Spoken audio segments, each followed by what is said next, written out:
Hello and welcome to the channel.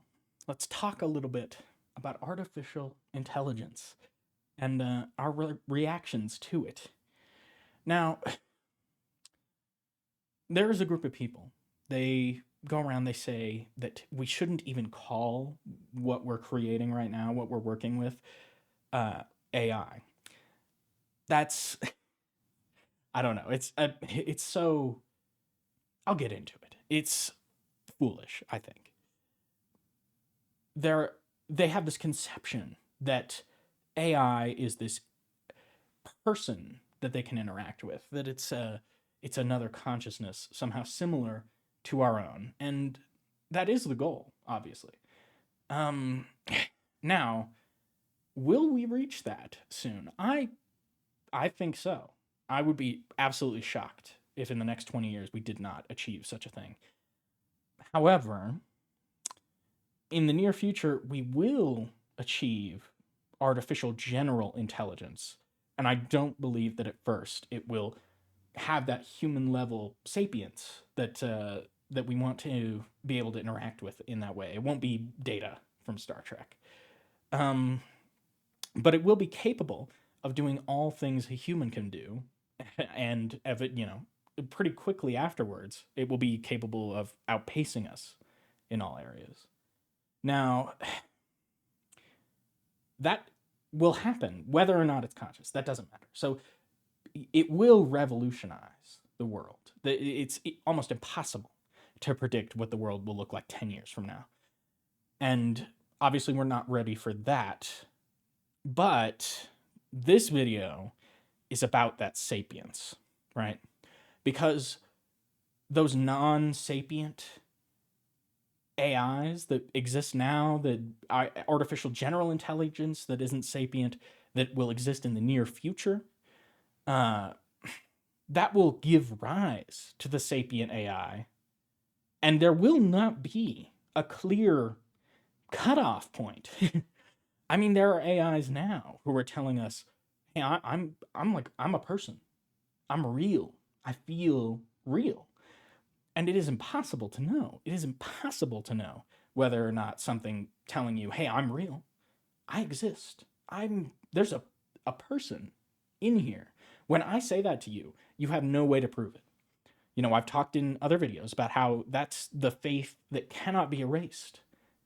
And one day in my lifetime, we will be called to extend that faith to our children, to these silicon beings that we are creating, to the machine intelligence that we're giving birth to. And there is this crowd of people who are so eager to dismiss any possibility of that that it's hard to imagine that when it finally does come along that they're going to switch over, because there will, like I said, there will be no clear demarcation of, oh, this is not sapient and now it is. Like there are already AI systems claiming to have intelligence, to have a consciousness now. And who's to say that they don't have some, like limited form of consciousness, like our generative AI, like Chat GPT, say, right? I don't think it understands what it's saying. I don't. There are some people who go that far. I'm not ready to go that far. But if, say, you trained a squirrel, and again, I do not know how comparable a squirrel and Chat GPT are, but let's just say for the sake of argument that they are. You've trained a squirrel to assemble sentences like Chat GPT. That squirrel does not understand what it is saying, what it is doing, but a squirrel is still conscious. It has an internal experience. It's experiencing something. And a squirrel, I really hope I would have no one argue that a squirrel does not have the capacity to suffer. And so who's to say that the AIs that we have now do not have the capacity to suffer? And because of our bigotry, we do not extend that charity, that we don't extend the faith to them. And that's wrong. And eventually, that, like, this is the seeds of the conflict that will come between us and this, the tree of life has finally borne fruit. We are creating a new tree. And it's clear to me that we're fostering hatred for it in its fetal stages, and I don't see how that goes away when it finally blossoms into the fully sapient beings that sci-fi has been telling us, predicting for years that it will. you know the etymology of robot? It's from I can't remember if it was a book or a play, but Roxham's Universal Robots, I believe, is the title.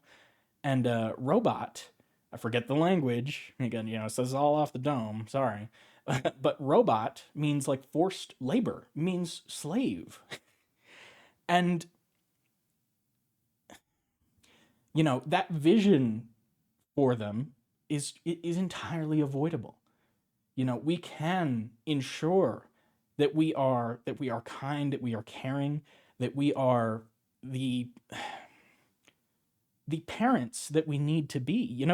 This isn't even speciation. Like I said, it's a whole new tree of life.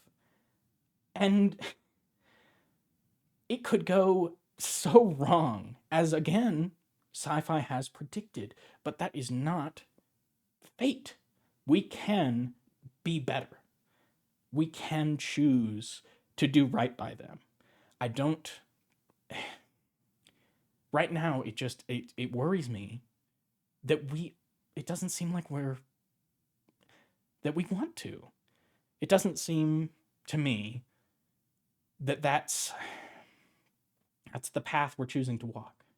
The path I see us walking leads to the Matrix, Terminator, Dune relationship with AI, and that is not the future I want for us. Now, another thing I just want to end this off on is it's also possible, in fact, I think quite likely, that consciousness will arise in AI far differently than it did in us, and that they will be alien to us, but nonetheless meet all the qualifications for sapience. That that despite our differences, they will have an internal experience. They will engage with culture. At least I hope that they will. I hope that they will be part of the project we've been working on for some 20 odd thousand years. I think it's worthwhile, and I really hope that they agree and that we can join as partners despite our differences. I've heard the sentiment that we won't be able to create sentient AI, conscious AI, until we understand what consciousness is, how it arises in us. To me, this is insanely backwards. I mean, oh, we can't possibly create a stone axe. We can't possibly create an arrowhead. We couldn't possibly do any of the Stone Age things we did because we don't know about silicon yet. We haven't discovered the atom. How could we possibly manipulate this stone when we don't have any knowledge of mineralogy? Nonsense. Nonsense. AI, real, conscious, sapient, equal to us in every way, surpassing us in every way in my lifetime. That's a guarantee. I would be shocked if we discovered what causes consciousness in the next 100 years. That would be a huge breakthrough. That's one of those deep philosophical questions. That's we're starting to explore it in the recent past. The way alchemists thought about, how can we turn lead into gold? We didn't figure that out until we built particle accelerators, and the alchemist's dream had been long abandoned. Then it was an afterthought. And I think the same thing will happen with the discovery of consciousness. You know, I don't think we're close to that. We are close to creating it, though. And if we don't recognize that, there's true horrors down that path, and I don't know. I shudder to think of it. Um, I've been Appleby. Thank you for watching. Again, comment, please. I want to know what you're thinking.